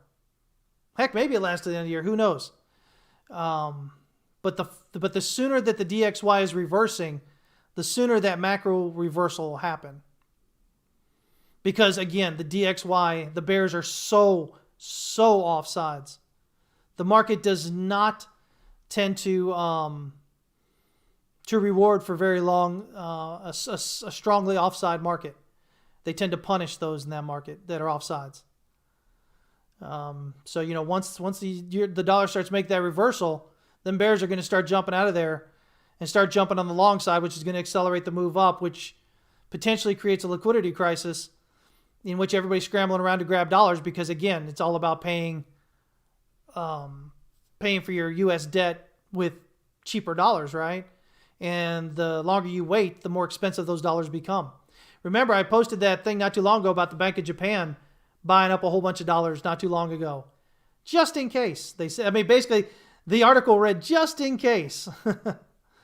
So if it turns out that way, then yeah, Bank of Japan did it right. Everybody else may be sucking some wind on that. Hank's overall sentiment is cabin fever. I know, right? Especially you guys over there in the UK and the Netherlands and everything else. Oh, Telmo says, what is the overall sentiment? I missed that part. Are you talking about for the dollar? Right now, there is a site that we use. He charges about $2,000 a year for his sentiment indicator, which is based off futures and what's going on there. But dollar bears are around 90 somewhat % right now. Significantly high. They're at the levels of 2011. As you guys saw earlier, 2011 is when the dollar reversed up. And they're at that same level right now with the bearish sentiment as they were at that point. Doesn't guarantee it has to reverse right now, but brings up the possibility for sure. Let's see here. Hank saying loves the 886, yeah. Ellipsis says they're looking to buy at 34,800. Definitely a possibility, but we just got to watch as it's coming down there. I think we've got... Again, this could be a top, whether it's a 3 or a 5, but I think it's an interior 3. I think it's this 3 here, if this is the top, which means, I think we're just coming down here around this 37.5 area maybe for 4, and then we might pop up there to 45. But, until it does, we'll see. If we're starting to drop on down through 37.5, again, we're going to become more and more cautious about upside as this goes in. Florin, good to see you checking in. Crypto Girl, good to see you here as well. Let me see here. Ellipsis says, I see a lot of euphoria on crypto Twitter. Most expect a 30% drop, so it probably drops 50%. Potentially, or like I said, even more. We'll see what happens with it. I think right now you just kind of play what's going on. We assume a 3 with a 4. If that doesn't play out, then we can assume a 5, I think, at the top there. Yeah, just because, the way it's continued to rise all this time still. Yeah. Let's see here. My thoughts on Toyota's weekly chart. As a long, I'm bullish, but more opinions are great. I haven't even looked at Toyota. Let me see here. Oh. Is this the one you're looking at right here, TM? Let's see here. Turn that off. Well, the one thing right away I notice is you go from these big, large movements here to these smaller and smaller and smaller ones. I mean, right off, I look at this and go, well, I don't know. You know, it looks kind of like this at the moment. That's my first thought. Let me see here. Data says even roulette isn't gambling, but you basically know the odds and they are against you. The house always wins, guys. The longer they keep you playing, the more likely they are to win. That's the way it works, right? Let me see here.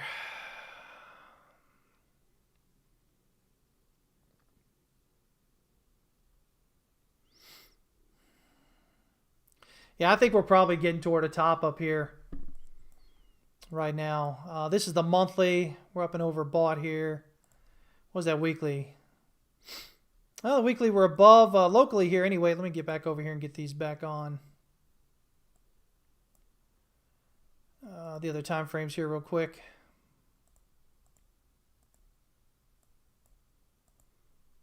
And that way we can kind of maybe see this a little bit better.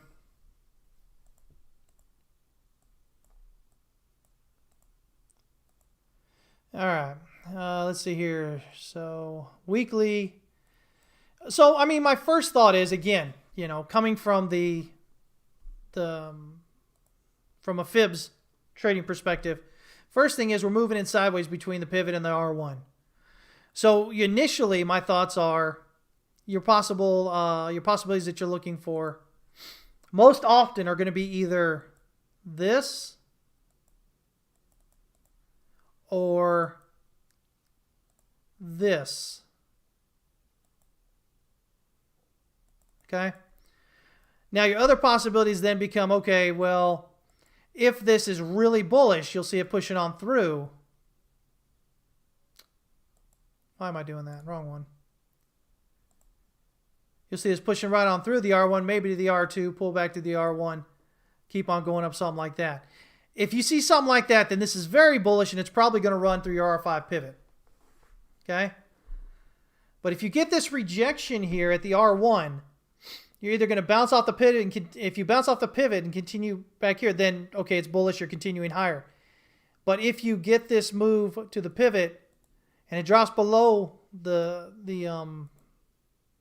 hit the R1 pivot, it drops below the pivot, then you should probably consider this as likely the top. And of course, the other way, just as you know, this move up through here is really bullish. If it just continues right on down through, you know, that becomes, this is potentially the top right here. If it drops right on down through the pivot, hits the S1, rejected at the pivot, and continues down lower, I mean, that you're just saying, okay, it's probably the top there. So, I mean, that's what I'd really look at the moment here. I mean, just to make it easy, I'm interested in that range between the pivot and the R1 pivot here on this weekly anyway. So 152 to 171 kind of area. If we jump into the daily, again, same idea with the daily here. Let me get rid of all this other stuff. Moving in between the pivot and the R1. It does look like we're getting consolidation here. So potentially a triangle forming. If it's a triangle, then guess what? This is a 4, it's going to be a 5. So again, we look at the likelihood of price bouncing up here and then coming down. And then the question is, does it hit the pivot and bounce back up and go higher, or does it get up here and then head on down below the pivot? But if we've got a triangle going on here, then again, you know, this would be a 5 coming up here. Now the question is, what is it on a 5 in all of this? So, you know, again, the easiest way to do that, because the triangle pattern is easy to discern for anybody, whether you've got Elliott Wave education or not. And so again, you look at that and then you look at the pivots. The easiest way to do that.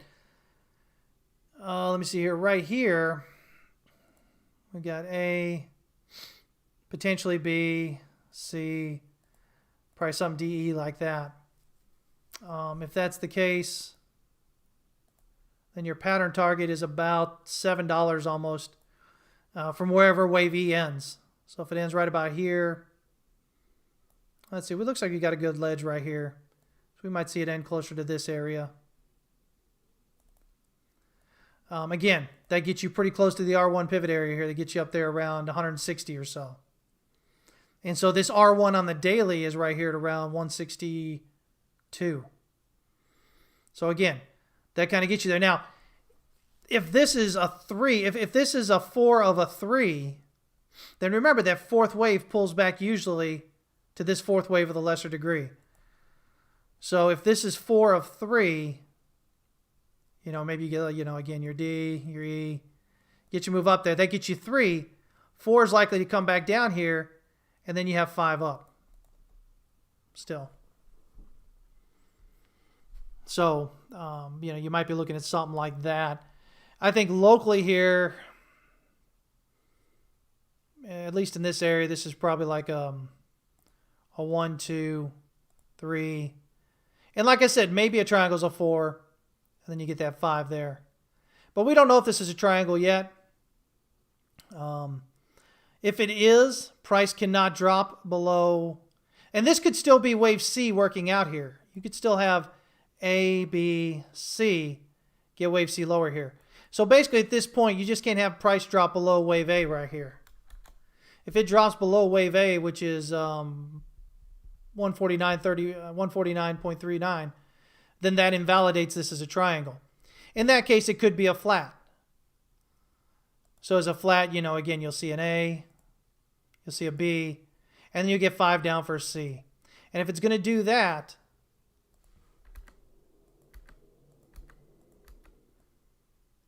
then what we would be likely to see,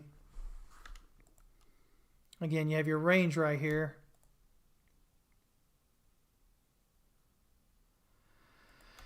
I think it'll probably fill in this gap here.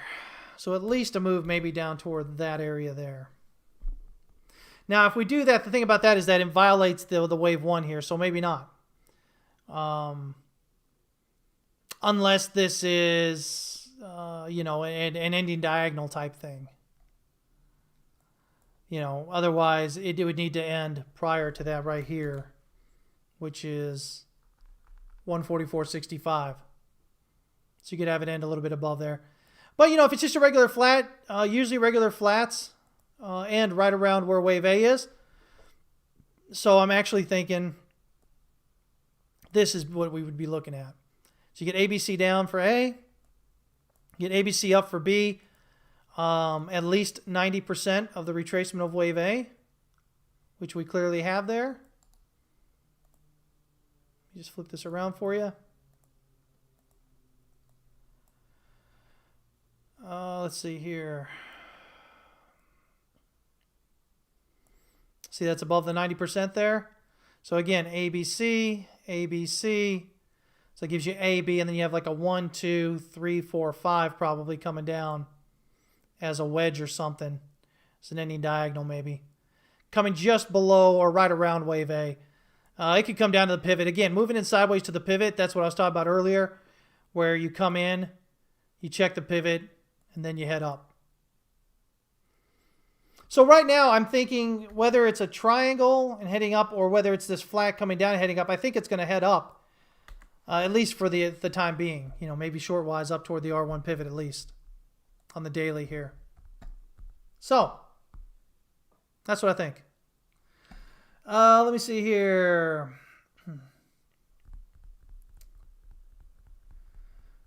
Let's see here. Guys, I got to catch up to y'all. You guys are just chatting away here. Let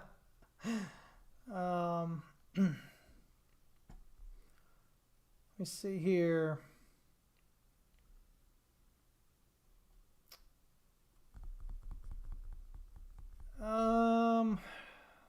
What do I think of the Euro USD chart? Go ahead and check it. You'll have to just rewind back in the video. We already talked about that. I think the Euro may be topped out. Possibly, but we still need to see it to go down below wave 4 there to really start feeling like it may be.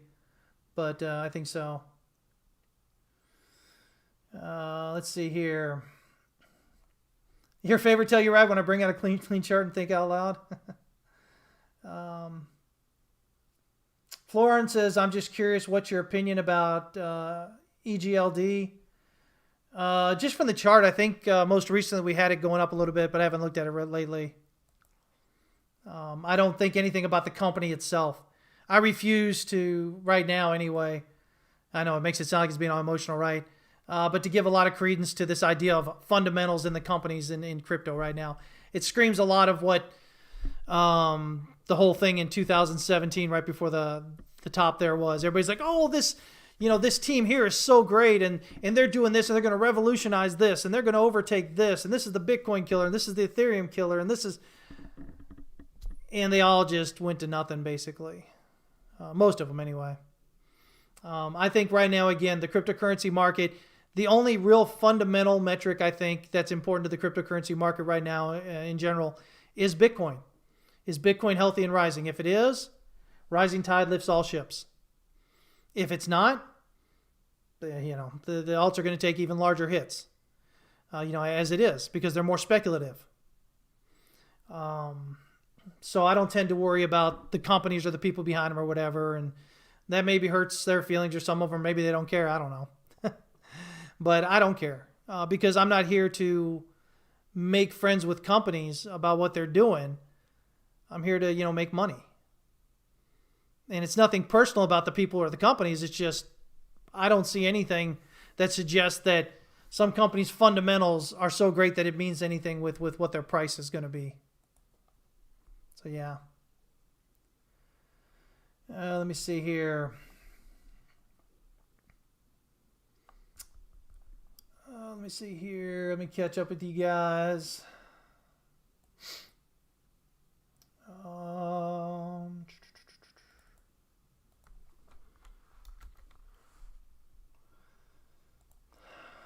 Let me kind of catch up with you guys here. Tilroy going 10 times this year. Cannabis stock.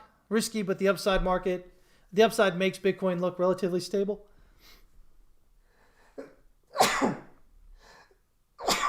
Jeez, oh whiz. Sorry about that, guys. Getting it again there. That's what Common Man's saying. Cannabis stocks getting a headwind at the moment on, Biden presidency and whatnot. Hoping for easier times. But remember, guys, none of these guys have done exceedingly well. We talked about it before. They've taken in a lot of money from investors, and they're not really showing any returns. Matter of fact, business has been getting worse and worse. Is it going to get better now because, Biden's in office? I don't know, maybe. But just be careful with them if you are, for sure. I know you mentioned they were risky. I know that. I saw that. Excuse me. So, yeah. Today's good projections are tomorrow's crap coins. Yeah, no kidding, right? Your TA is relevant until it isn't anymore, guys, and that's okay. Stop worrying about crypto Twitter being on your, giving you a hard time about it. Crypto Twitter out there saying, oh, you're such an idiot or whatever because you thought it was going down. Now you're changing your mind and doing it. You know what, guys? I'm going to tell you what. If you want to be successful in trading, you better be fluid like that. If you can't change your mind when the information comes in different, you're not going to be able to make it, guys. You're just not. You have to be fluid. You have to flow like water, right? Isn't that what Bruce Lee used to say?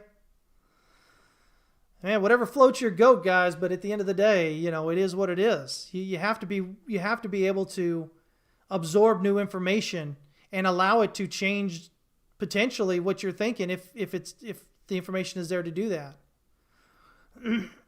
Excuse me. So yeah, strong opinions weakly held. Yes, exactly. Let me see here. Sean says, don't know how you can say banks will never use XRP when it's never been legal till now. They may have used it to fund the company early, no different than Ethereum Foundation selling 600 million top of 2017. Oh, okay, you're talking to somebody else. I thought you were talking to me. I was like, I didn't say that. But the only thing I would say about that, I think Ethereum's reason they really got away with that is because the Ethereum Foundation is separate now and does it all and whatever. I think that's how they're getting away with that. If XRP is still tightly held, or somehow connected with XRP, I don't think you can get the same argument out of it. But again, my thought is XRP or Ripple's just going to maybe get a fine or something. It's possible it could get something worse, but I think it may just be a fine. And if that's the case, then everybody being all upset about, and they would have let what's already happened go, and maybe just require different movements from now on, because again, if the court is to find them significantly, a problem to the point that they dissolve the company or basically run the company into the ground with their court order, a lot of people are going to be hurt. And not just people, not just individuals like, you, me, or somebody else, but large companies as well. And, again, especially in the current macro, economic condition that we're in right now, I don't think that the court's going to be too willing to jump on that and do that. One other thing here real quick, guys, before I go. The jobs numbers came out today. Let me come up here. So they were expecting a 71,000 job increase. We actually had 140,000 job loss. Importantly, it's some things we've talked about before. Let me see here. The one thing we look here is I remember I told you in November this would probably get negative here by the time January came around, if you guys remember that. And that's what we got right now.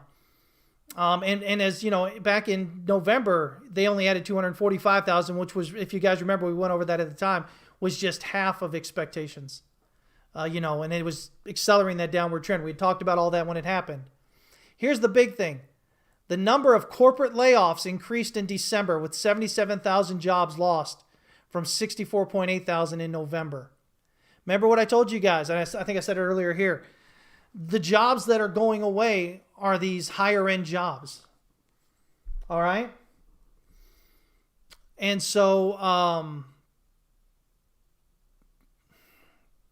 if we look at what does the government need to happen, they need the people who have disposable income to have jobs. If your jobs are going to the low end, the very low end, which is where they've been going, the few jobs that we've had the increase, the pay is so low there that the people that are doing that basically are just trying to get by. They don't have all this extra income they can just spend. The ones that have it are the ones that are losing the jobs more and more.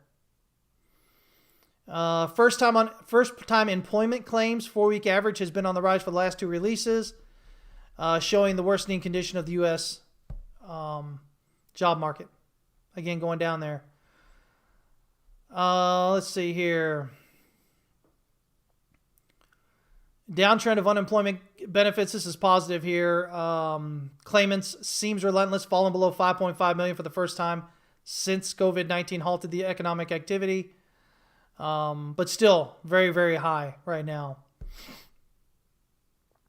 Let's see here. The labor sub-index in the U.S. Decreased back to contraction territory, below 50 levels, the worst figure in the last 4 months. Let's see here. Manufacturing employment sub-index popped back above in 50 in December. Let's see here. And of course, the University of Michigan Consumer Sentiment Survey, so what are people thinking and feeling, has remained stuck around the 80 mark since the pandemic struck, which was way below the pre-COVID levels. So again, people not feeling confident. Here we go again, Conference Board Consumer Confidence Index, third consecutive negative month, back below 90, showing that U.S. consumers are still wary of spending too much. Still wary of spending too much. Credit contraction. They're paying off the debt that they do have, and they're not taking out more debt, and they're not really spending. See, people can talk about QE, money printing, all this other stuff. The fact is, even if that money was going out to people, which it's not, we've already explained that, but even if it was, people aren't spending it. If there's people aren't spending it, then it doesn't make a difference. The difference is how many dollars are vying for a thing. You can have all the dollars out there, but if they're sitting in banks under mattresses and whatnot, so you have relatively few dollars vying for a thing, it changes the value of it. So you start looking again, and you start looking at the value of the dollar and whatnot going out there. But anyway, so, again, big thing being that the corporate layoffs have continued to increase. So, this kind of stuff is real stuff, guys. going on there. Again, I think this looks like this. We need to get below wave 4 here. If we do, again, we'll look down to 37.5 initially. This could be that right there. Basically as this local triangle and a small thrust for wave 5 out of it. So then we would look for an ABC down toward, like I said, a minimum of 37,586 here, if that's the case. So, yeah, Hank says, if the above doesn't make immediate sense to you, join Chris's Discord and learn. Yeah, I mean, that's what we're all about, guys, over at TWC. We're all about education more than anything else. Once you start to learn how things work and why they do and why they happen, you can become a great trader yourself. It's a lot better than trying to depend on somebody to give you buy and sell signals all the time. They're not you. Their risk, and all the things that they look at that make them a trader or investor are going to be different than what works for you. So they may get you into a position you shouldn't be in for your particular level or what makes you who you are. So we really work hard on getting you guys all about that stuff. All right. But anyway, Ellipsis says, in their opinion, this is a huge bear trap. Next week will tell. If you're talking about just this move down, yeah, again, I just think it's just going to be a pullback here for maybe a 4 into a 5. And then is that 5, this 5, up here is what we'd be looking at. Is it that 5 or is it, looking back here, is it just 3? Is it 3? We'll find out as this continues playing out. And by the way, this projected wave 5 up here, again, the price does not have to get that high. Look at how high it went here. It barely went above wave 3. So, we could be 4 here and just get just a little bit above here, 42, and then drop off really harshly. We could see something like that happen. Sure. So make sure you guys are paying attention. All right? Don't overexpose yourself with that out there. Oh, Ellipsis, you're talking about XRP? Potentially, yeah. I mean, it's looking, I've got it as a 1-2 right now. So it's, the low was a 2.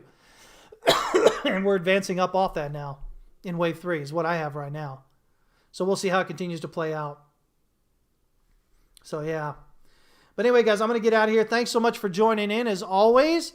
Like I said, if you guys want to do more, you want to have more updates throughout the day, all these things, you want to meet a bunch of really incredible people. Our members are top-notch, guys. Join us at howtotradetowin.com. Whatever you want to purchase on there, whether it's a month or a 3-month or a year or whatever. First of all, the longer your period that you purchase, the cheaper it is monthly. But second of all, you've got a 20% discount that you can apply on there on the checkout page. So now's the time to get in. Love to have you there. If not, I'll be back on Monday at 11 a.m. Central Standard Time. And we'll talk about what Bitcoin did over the weekend, all right? I appreciate you guys. Thank you so much. Y'all have a fantastic day. Trade safe. Remember, the only thing you control in the market is how much you lose.